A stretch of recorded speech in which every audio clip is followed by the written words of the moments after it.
नमस्कार, city channel में आपका स्वागत है। सिटी रिपोर्ट के आज के इस अंक के साथ मैं हूं रेशमा कश्यप। देवभूमि हिमाचल प्रदेश में कई देवी देवता निवास करते हैं। हिमाचल प्रदेश को 33 करोड़ देवी देवताओं ने अपने पुण्य नाम से पवित्र भारत में सर्वश्रेष्ठ होने का गौरव प्रदान किया है। हिमाचल प्रदेश के जिला कांगड़ा में तहसील इंदौर का काठगढ़ में स्थित शिव मंदिर अपनी विशेषता के लिए विश्व भर में प्रसिद्ध है। देवभूमि हिमाचल प्रदेश में कई देवी देवता निवास करते हैं।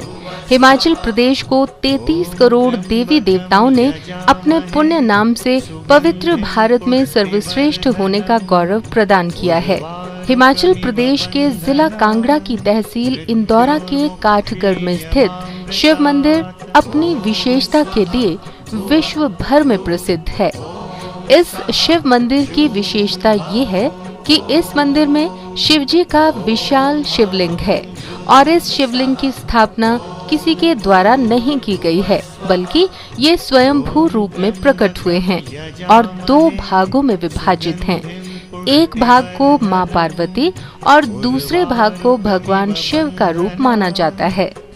2 भागों में बंटे इस शिवलिंग की खास विशेषता ये है कि इन 2 भागों के बीच का अंतर ग्रहों व नक्षत्रों के अनुरूप घटता बढ़ता रहता है। स्थानीय लोगों का कहना है कि 2 भागों में बंटे इस शिवलिंग की विशेषता ये है कि जन्माष्टमी से लेकर शिवरात्रि तक इनका मिलने का समय है। उनका कहना है कि इस दौरान जो 2 भागों का अंतर है धीरे धीरे कम होता जाता है और शिवरात्रि वाले दिन ये अंतर बहुत ही कम होता है और शिवरात्रि के बाद ये अंतर बढ़ना शुरू हो जाता है। कि भोले शंकर और माता पार्वती का जो संपूर्ण परिवार वाला जो शिवलिंग का जो मंदिर है, जो विश्व में एक ही मंदिर है। जो इनका जो जन्माष्टमी से लेके शिवरात्रि तक जो है इनका मिलने का समय होता है, जो इनका फासला जो है थोड़ा डिस्टेंस कम होना शुरू हो जाता है और शिवरात्रि को कुछ सेकंड के लिए इनका आपस में मिलन होता है। उसके बाद थोड़ा डिस्टेंस इनका बढ़ना शुरू हो जाता है। उसके बाद जन्माष्टमी तक इन्होंने अलग होना है और उसके बाद फिर धीरे धीरे पास आना शुरू हो जाते हैं। ये जो प्राचीन शिव मंदिर है ये स्वयंभू प्रकटेश्वर है। ये अर्धनारीश्वर के रूप में है। यहाँ पर काफ़ी श्रद्धालु आते हैं और काफ़ी दूर दूर से आते हैं और यहाँ पर एक धार्मिक पुस्तकालय भी बना हुआ है जिसमें हर प्रकार की किताबें दी जाती हैं और काफ़ी लोग यहाँ से धार्मिक पुस्तकें यहीं से लेके जाते हैं और उनको काफ़ी अच्छा लगता है। यहाँ पे दर्शन करके काफ़ी शांत माहौल है। यहाँ पे बड़ा अच्छा लगता है। दूर दूर से दुनिया आती है और ये मान्यता है यहाँ पे कि भगवान भोलेनाथ जी शिवरात्रि की रात को यहाँ पर जुड़ते हैं और यहाँ पर हर एक भक्त की मनोकामना पूर्ण होती है। इस मंदिर का इतिहास दंत कथाओं के अनुसार पुराणों से जुड़ा हुआ है और पौराणिक कथाओं के अनुसार ब्रह्मा जी व विष्णु जी के बीच आपसी बड़प्पन को लेकर युद्ध हुआ तो दोनों एक दूसरे पर भयानक अस्त्रों शस्त्रों से प्रहार करने लगे। तब भगवान शिव आकाश से युद्ध देखने लगे।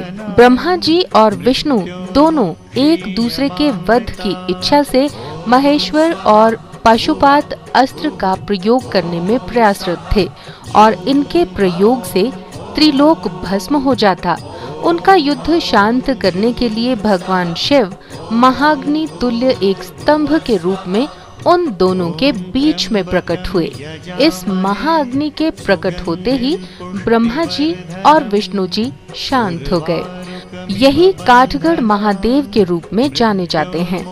कहा जाता है कि जब विश्व विजेता सिकंदर अपनी सेनाओं के साथ विजय हासिल कर रहा था तो सेनाओं का पड़ाव काठगढ़ में था। इस दौरान उसकी सेना ने आगे बढ़ने से इनकार किया था और सिकंदर को यहीं से वापस लौटना पड़ा था। ये जो मंदिर है काफी प्राचीन युग पुराना मंदिर है। ये उस समय का मंदिर है जब ब्रह्मा विष्णु जी का आपस में युद्ध हुआ था। ब्रह्मा जी बोलते थे कि मैं बड़ा और विष्णु जी बोलते थे कि मैं बड़ा। उनका बड़पन के तौर पर युद्ध शुरू हुआ तो भगवान जी ने सोचा कि जिन्होंने जिस सृष्टि चाहिए वही आपस में लड़ेंगे तो बाकी सृष्टि का क्या बनेगा।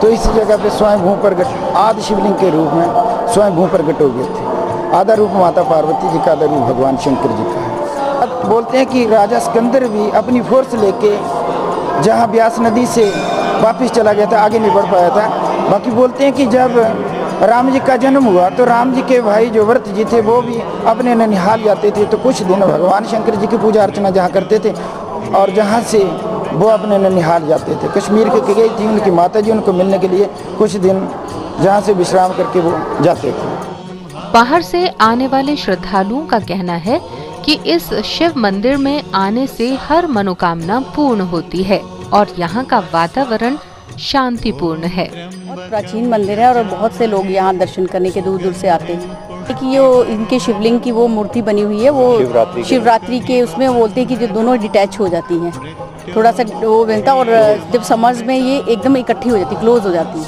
हम लुधियाना से आए हैं कि काफ़ी बारे में सुना था कि यहाँ पे शिव जी और पार्वती इकट्ठे हो जाते हैं, तो इसलिए हम इस मंदिर में दर्शन के लिए आए थे। अच्छा लग रहा है, काफ़ी अच्छा है, शांति मिल रही है मन को, काफ़ी अच्छा मंदिर है और यहाँ का एटमॉस्फेयर इज़ सो गुड। यहाँ पे आप देख रहे हो पीछे सारा व्यू बहुत अच्छे हैं यहाँ के, सो एरिया भी काफ़ी अच्छा है, नॉन पोल्यूटेड एरिया है, सो इट्स सो गुड। किंवदंतियों के अनुसार काठगढ़ गांव 4-5 गांव का सामूहिक कस्बा था, जिसमें इंदौरा बैरियर से व्यास नदी के तटवर्ती क्षेत्र घनी आबादी में बसे हुए थे। इस नगर के एक भाग में मुकदमों के फैसले होते थे और दूसरे गांव काठगढ़ में आपराधिक समस्याओं को निपटाया जाता था, इसीलिए इस गांव का नाम काठगढ़ पड़ा। जिला कांगड़ा की तहसील इंदौरा के काठगढ़ में ये शिव मंदिर बहुत ही विशेष है।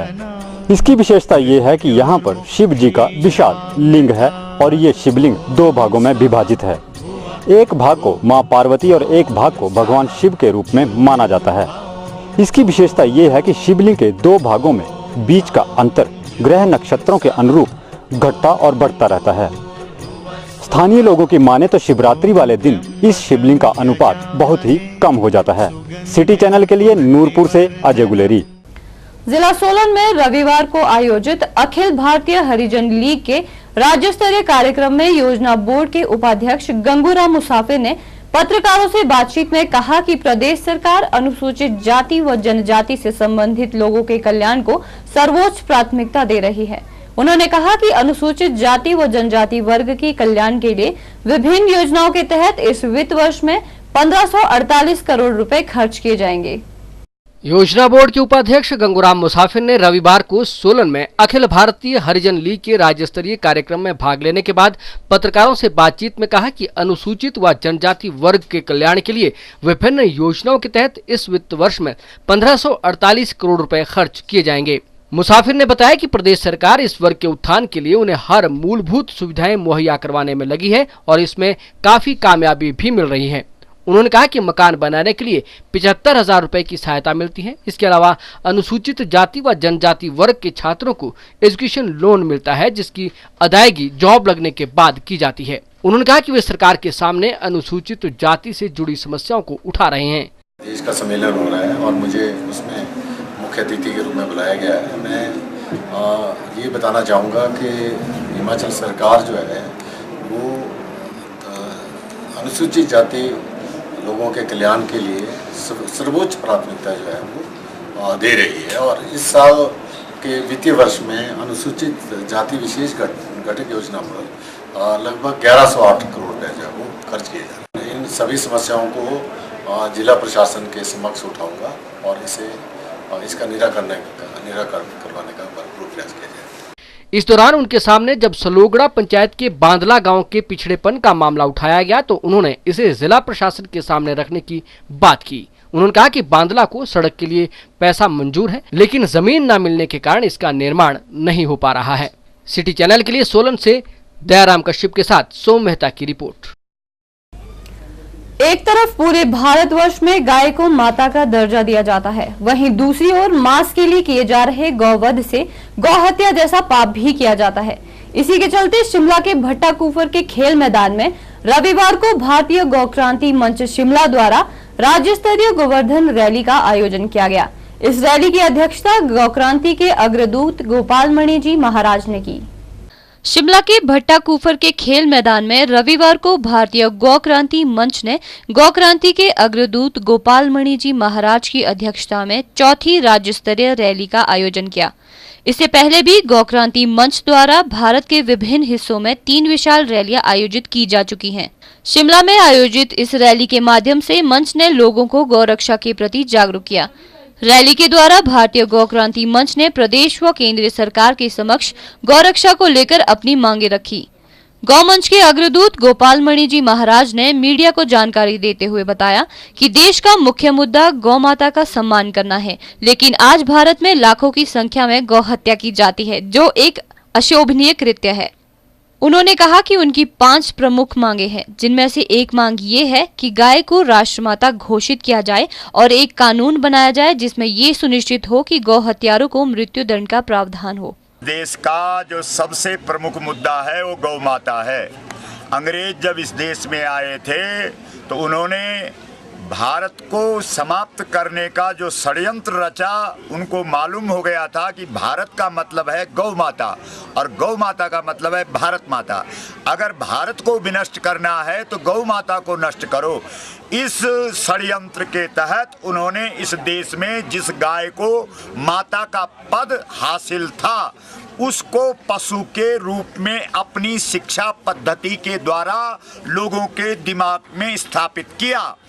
और जब उन्होंने गाय का इस प्रकार से अनादर किया, हमारे भारतवर्ष से अंग्रेजों के विरोध में इसलिए आंदोलन नहीं हुआ कि वो विदेशी थे, बल्कि इसलिए उनके विरोध में आंदोलन हुआ कि वो गौ माता का सम्मान नहीं करते थे। इसलिए जब अंग्रेज इस देश से केवल इस कारण भगाए गए क्योंकि वो गौ की उपेक्षा करते थे, तो आज 66 साल हो गए, लेकिन इस देश में अभी तक गौ हत्या का कलंक इस देश पर लगा हुआ है और 1 लाख गाय रोज कटती है।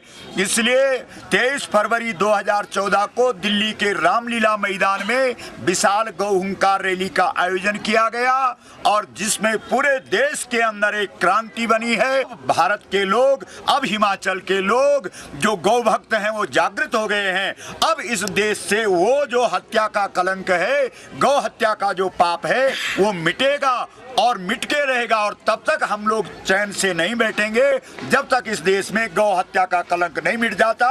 गौ माता में 33 करोड़ देवी देवता वास करते हैं, लेकिन न जाने क्यों लोग इस महत्व को समझ नहीं पा रहे हैं। और आज विडम्बना यह है कि गौ रक्षा और लोगों को गाय के प्रति जागरूक करने के लिए गौ हुंकार रैली जैसे आयोजन करने पड़ रहे हैं। सिरचन के लिए शिमला से विक्रम कुमार के साथ अनीश चौहान।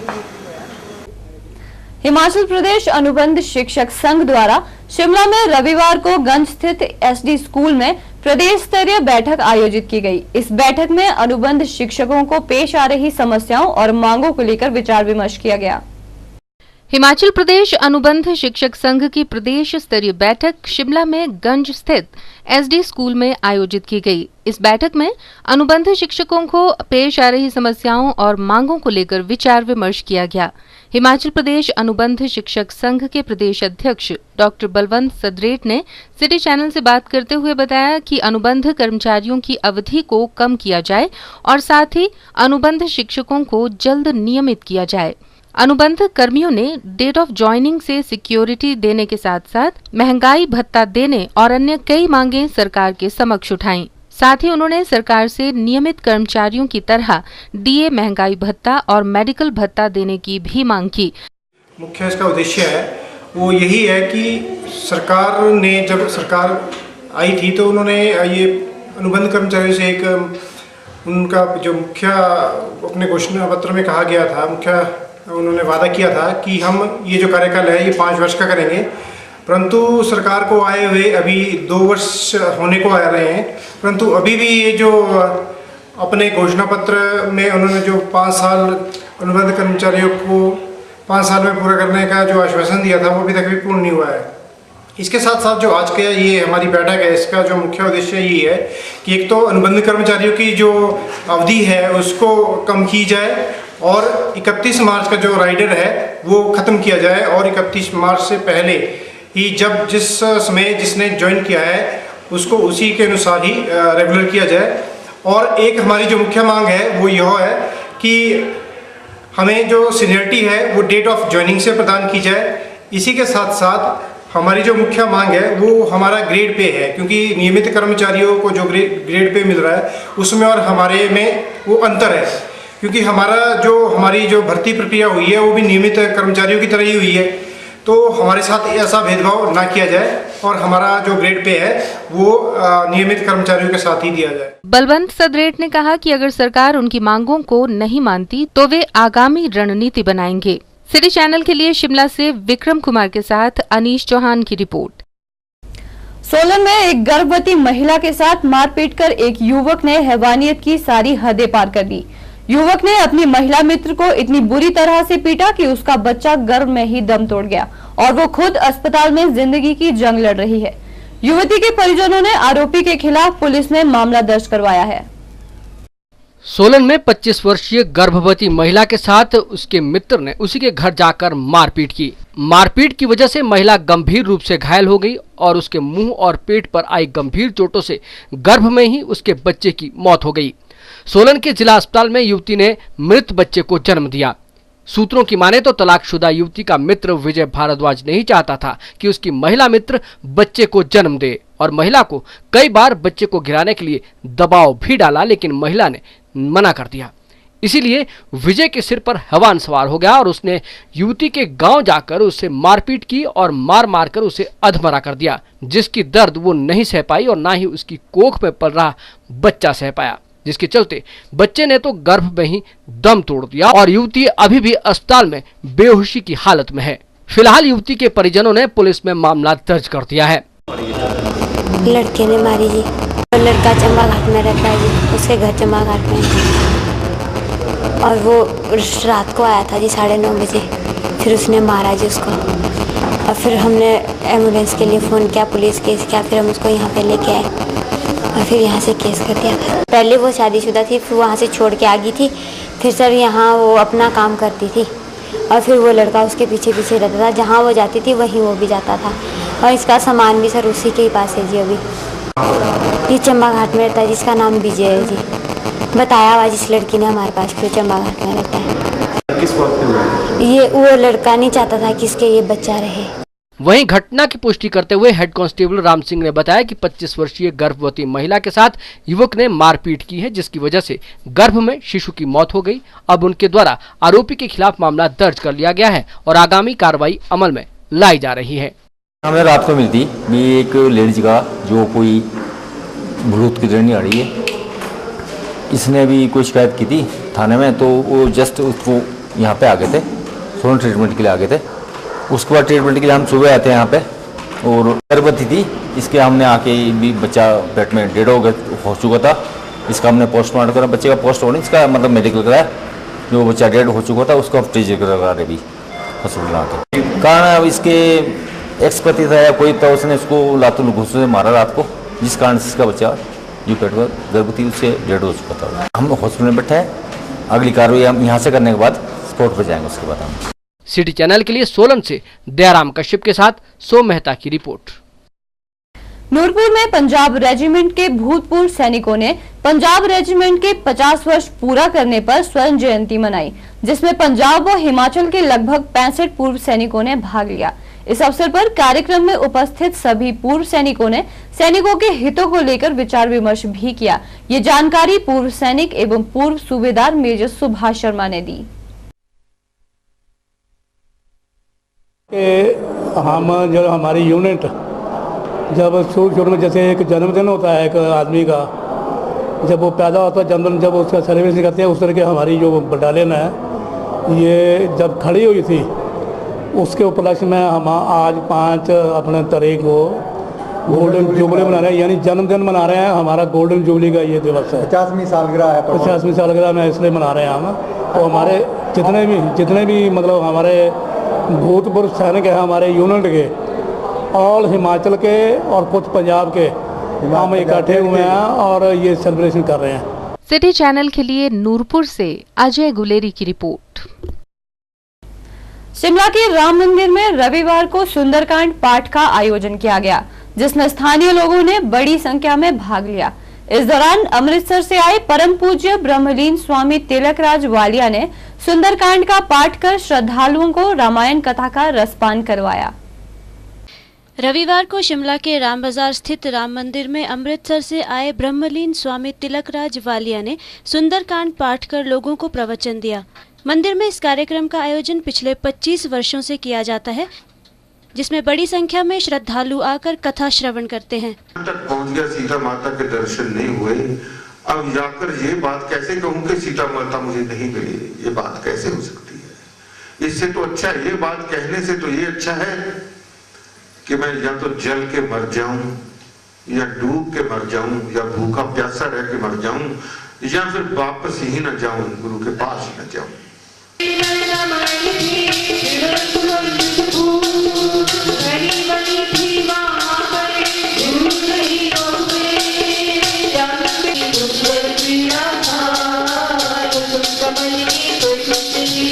कथा श्रवण करने आए एक श्रद्धालु ने कार्यक्रम के बारे में जानकारी देते हुए कहा कि हर वर्ष गुरुजी अमृतसर से आकर भक्तों को कथा का रसपान करवाते हैं।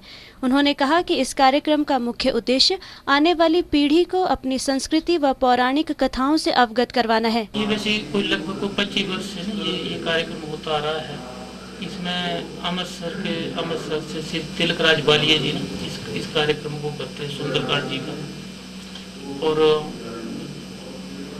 इसमें वैसे बहुत लोग शामिल होते हैं। एक दिन के लिए ही कार्यक्रम होता है। ये वैसे ना बहुत अच्छा वैसे प्रवचन वगैरह देते हैं। बाकी इनके जो वैसे गुरु जी थे वो वैसे एक स्वामी सत्यनारायण जी महाराज और दूसरे भक्त हंसराज जी महाराज, वो तो ब्रह्मलीन हो गए अभी पीछे। तो इनके प्रवचन वगैरह बहुत अच्छे होते हैं। वैसे काफ़ी शिमला के काफ़ी लोग सुनने के लिए आते हैं। सिटी चैनल के लिए शिमला से विक्रम कुमार के साथ अनीश चौहान और सरिता रावत की रिपोर्ट। सिटी रिपोर्ट के आज के इस अंक में बस इतना ही। प्रदेश भर की जानकारी के लिए देखते रहिए सिटी चैनल। नमस्कार।